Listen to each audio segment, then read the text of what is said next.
कैसे हैं आप लोग। मैं Gautam Kumar, chemistry faculty, Bharadwaj career classes. बच्चों, हमने पीछे की वीडियो में एलिवेशन इन बॉइलिंग को डिस्कस किया। उसके जस्ट बाद का टॉपिक है डिप्रेशन इन फ्रीजिंग पॉइंट। ये सीरियल वाइज आप लोग अरेंज करके एक एक वीडियो देखते चलिए, आपको एक एक एक्सप्लेनेशन मिलता जाएगा किसी भी चैप्टर का, जिस चैप्टर का भी देखें आप। पार्ट वाइज पार्ट में इसलिए वीडियो बनाता हूं ताकि एक छोटे से पार्ट आपको हो जाए, कवर हो जाए, तो उसके बाद उसके बारे में 2 मिनट आप सोच लें। सोचने के बाद जो होता है फिर अगले टॉपिक पर आप बढ़ें। इसलिए थोड़ा सा मैं पार्ट वाइज पार्ट इसको किया करता हूं। तो जरा ये देखिए, हमने करा था एलिवेशन इन बॉइलिंग पॉइंट, अब हम कर रहे हैं depression in freezing point. Depression in freezing point. Depression in freezing point में होता क्या है, ये भी एलिवेशन इन बॉइलिंग पॉइंट की तरह ही है। सारा कैलकुलेशन उसी तरीके से होगा। सिर्फ डिफरेंस किस चीज का है कि अगर आप नॉन वोलेटाइल सोल्यूट ऐड कर देते हैं लिक्विड के अंदर, तो लिक्विड का वेपर प्रेशर घट जाता है। और जो किसी लिक्विड को अगर हम फ्रीज करना चाहते हैं तो उसके वेपर प्रेशर को हमें घटाना पड़ता है। तो घटाना पड़ता है कि अगर किसी लिक्विड का वेपर प्रेशर हाई है तो, और उसके जो सॉलिड स्टेट होंगे उसका वेपर प्रेशर जो भी हो, उस लिक्विड के वेपर प्रेशर से उसके सॉलिड के वेपर प्रेशर तक हमें ले जाना पड़ता है। उसके लिए हमें टेम्परेचर घटाना पड़ता है। अगर उसमें नॉन वोलेटाइल सोल्यूट ऐड कर दिया गया तो उस सॉल्वेंट का वेपर प्रेशर डिक्रीज कर जाएगा। अब जो सॉल्यूशन बनेगा, सॉल्यूशन के सॉलिड स्टेट का वेपर प्रेशर उसके प्योर लिक्विड के जो सॉलिड स्टेट के वेपर प्रेशर थे उसके कंपैरिजन में भी लोअर चला जाता है। अब अगर उसके सॉलिड स्टेट का वेपर प्रेशर और लोअर चला गया तो उसको फ्रीज करने के लिए आपको क्या करना होगा, उस लिक्विड के टेम्परेचर को और लो करना पड़ेगा, जिससे कि फ्रीजिंग पॉइंट पहले जिस लिक्विड पर था, जिस टेम्परेचर पर था, सॉल्यूशन का फ्रीजिंग पॉइंट और नीचे चला जाएगा, जिससे फ्रीजिंग पॉइंट क्या हो जाता है, डिप्रेस हो जाता है, कम हो जाता है। तो उसको हम लोग कैसे जो है हम लोग डिराइव कर सकते हैं। Let T naught F is equal to freezing point of pure liquid. T F is equal to freezing point of solution. T F हो गया फ्रीजिंग पॉइंट ऑफ सॉल्यूशन। अब क्या होता है, ज्यादा ध्यान दीजिए कि लिक्विड का फ्रीजिंग पॉइंट, प्योर लिक्विड का फ्रीजिंग पॉइंट हाई होता है और उसके सॉल्यूशन का फ्रीजिंग पॉइंट लो होता है। और हमें निकालना क्या है, डिप्रेशन इन फ्रीजिंग पॉइंट, मतलब फ्रीजिंग पॉइंट कितना घट गया ये कैलकुलेट करना है हमें। तो हमें उल्टा करना होगा, यहां पर क्या, delta T F will be equal to T naught F minus T F. कितना से घटा ये हमें पता करना है। तो प्योर में से हम सॉल्यूशन के फ्रीजिंग पॉइंट को हम माइनस करेंगे, तो ये जो डेल्टा टी एफ मिलेगा हमारे को, this will B depression in freezing point. Depression in freezing point. अच्छा, अब इस डिप्रेशन इन फ्रीजिंग पॉइंट को ग्राफिकली कैसे शो करें, ग्राफिकल एक्सप्लेनेशन इसका ये हो गया। इसके भी उसी तरह से हम करेंगे। ये हो गया वेपर प्रेशर एक्सेस, ये हो गया टेम्परेचर एक्सेस। अब इसमें जरा देखिए कि लिक्विड को अगर हमें फ्रीज करना है तो उसके वेपर प्रेशर को घटाना है। लेट प्योर लिक्विड का फ्रीजिंग पॉइंट जो भी वेपर प्रेशर होगा यहां होगा, टेम्परेचर यहां होगा। यहां से उसको हम घटाना शुरू कर देते हैं। घटाते घटाते वो क्या होता है, इस पॉइंट पर आकर के वो लिक्विड फ्रीज कर जाता है। वेपर प्रेशर हमने घटाना शुरू किया, इस टेम्परेचर पर आकर के, इस वेपर प्रेशर पर आकर के वो फ्रीज कर गया। और टेम्परेचर इधर से घटना शुरू हुआ क्योंकि इधर जाकर के बढ़ रहा था टेम्परेचर। उल्टा हो जाएगा, इधर से इधर जा रहे हैं हम लोग, ग्राफ हमारा इधर से इधर आ रहा है, मतलब इधर से इधर आ रहा है।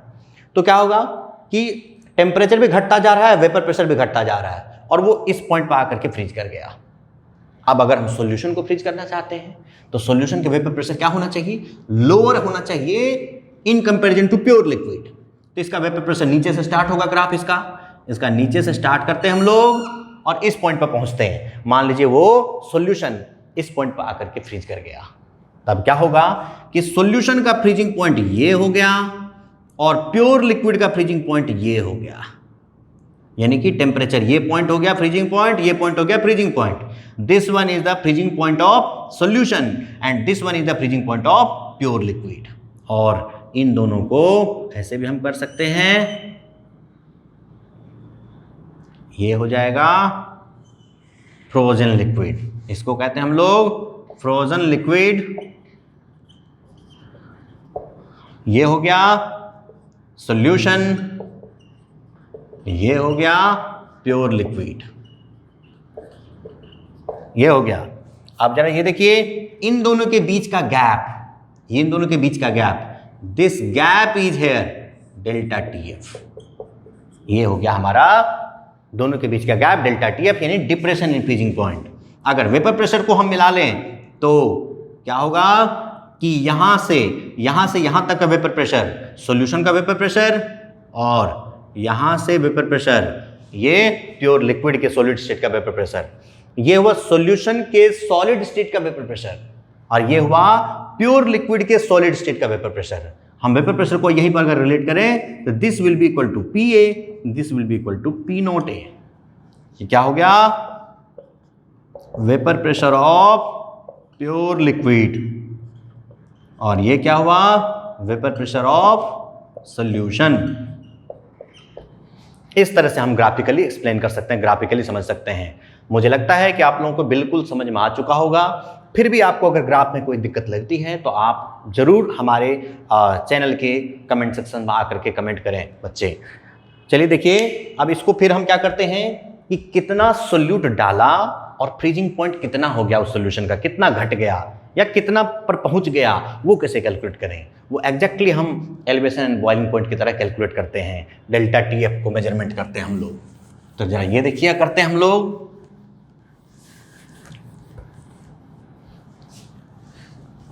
ये कैसे करते हैं मेजरमेंट हम, इसमें भी सेम हुआ है कि experimentally it was found that delta TF is proportional to molality. Delta TF molality से प्रोपोर्शनल होता है and delta TF will be equal to KF into molality. This KF is called molal depression constant. Molal depression constant, और दूसरा नाम होता है इसका cryoscopic constant, और तीसरा नाम होता है freezing point depression constant. Freezing point depression constant, ये हमारा केएफ हो गया. अच्छा अब जो होता है फिर इसमें केएफ को भी उसी तरीके से जैसे हमने केबी को एक्सप्लेन किया, केएफ को भी हम उसी तरह से एक्सप्लेन करेंगे. तो KF will be equal to delta TF upon M. तो अगर m हम ले लेते हैं 1 molal, if m is equal to 1 molal and delta TF is the gap, temperature का गैप, कितना डिग्री सेल्सियस से फ्रीजिंग पॉइंट डिप्रेस हुआ. तो ये हुआ कि depression in freezing point, depression in freezing point पर मोलल सॉल्यूशन, पर molal solution is called molal depression constant. इसको हम मोलल डिप्रेशन कांस्टेंट कहेंगे. इस तरह से हमने क्या किया, केएफ को एक्सप्लेन कर लिया. अच्छा अब इसको, इसके यूनिट क्या होगा, डेल्टा टीएफ का यूनिट आपको मालूम है केल्विन होता है, मोलालिटी का यूनिट मालूम है ये मोल पर केजी होता है.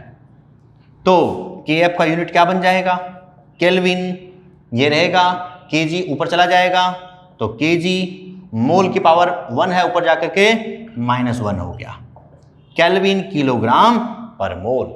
इस तरह से हमने केएफ को एक्सप्लेन किया, केएफ का हमने यूनिट लिखा.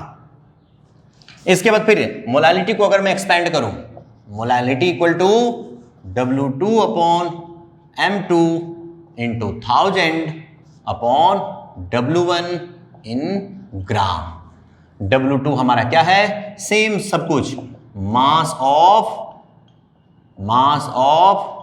सोल्यूट, और M2 is molar mass of solute, molar mass of solute, and W1 is equal to mass of solvent.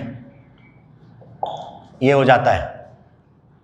अब इसको हम डेल्टा TF के फॉर्मूले में लिख सकते हैं, delta TF equal to KF into W2 by M2 into 1000 by W1 in gram.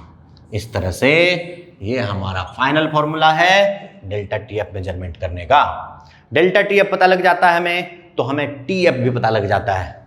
इस वैल्यू से डेल्टा TF पता लग जाता है, और फिर TF पता करने के लिए हमने पीछे जो फॉर्मूला किया उस फॉर्मूले पर हम कर सकते हैं। चलिए इसके बेस्ड का भी मैं एक क्वेश्चन देता हूं ताकि ये टॉपिक आपको फुल्ली क्लियर हो जाए। इसका देखिए एक क्वेश्चन, बहुत ही सिंपल सा क्वेश्चन, बहुत ही बेसिक सा क्वेश्चन, ताकि आप फॉर्मूले में फिट करना समझ जाएं। अगर ये होता है if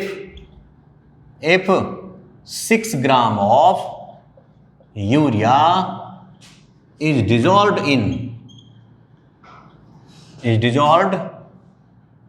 with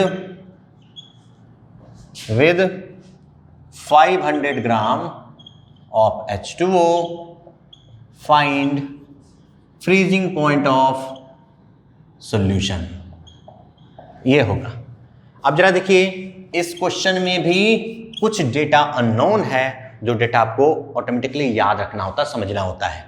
कैसे कि वाटर है तो वाटर का फ्रीजिंग पॉइंट फिक्स होता है। प्योर वाटर का फ्रीजिंग पॉइंट क्या होता है?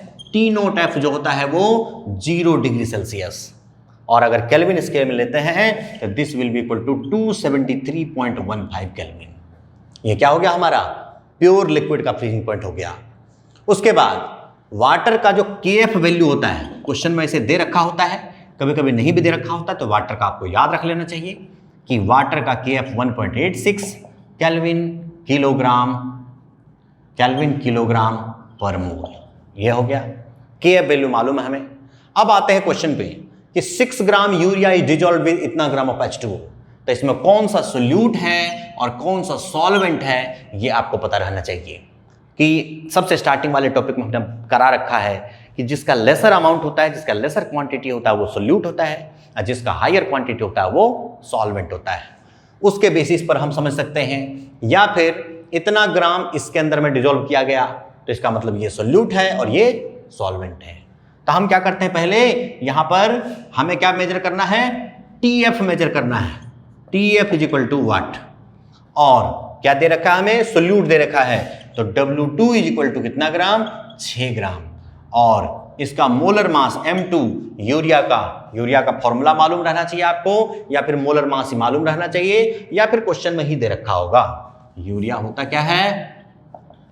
NH2CO इसके मोलर मास निकालते हैं तो मोलर मास हो जाता है 14 + 2 प्लस कार्बन का 12 प्लस ऑक्सीजन का 16 प्लस नाइट्रोजन का अगेन 14 + 2, सबको ऐड करके आ जाएगा 60 ग्राम। तब यहां पर क्या होगा? M2 हो गया 60 ग्राम। उसके बाद फिर W1 कितने वाटर में इसको डिजोल्व किया गया, तो W1 क्या होगा? W1 will be equal to 500 gram. तो हमारे को W1 मालूम है, W2 मालूम है, M2 मालूम है, KF मालूम है, तो वो जो डेल्टा TF का फॉर्मूला है उस फॉर्मूले में हम डाल करके हम डेल्टा TF फाइंड कर सकते हैं। और TF इक्वल टू अगर वाट है तो पहले डेल्टा TF फाइंड कर लेते हैं, तो delta TF will be equal to KF 1.86 into W2 6 upon molar mass 60 into 1000 upon 500। इसको हम कट कर देते हैं, 500 टू जा, और 6 से 10 बार में ये कट हो गया, तो 2 इंटू ये हो गया 1.86 इंटू 2 अपॉन 10, तो ये हो गया 6 टू जा 12, 16 117.3, 3.72 divided by 10 which will be equal to 0.372. This one is the value of delta TF. अब हमें कैलकुलेट क्या करना है, टीएफ कैलकुलेट करना है। तो टीएफ वाला फॉर्मूला हमारे को पता होना चाहिए। तो हमें क्या मालूम है, हमें मालूम है, चलिए इसको देखते हैं, इसको मिटा देता हूं। ये क्या होगा, एज वी नो दैट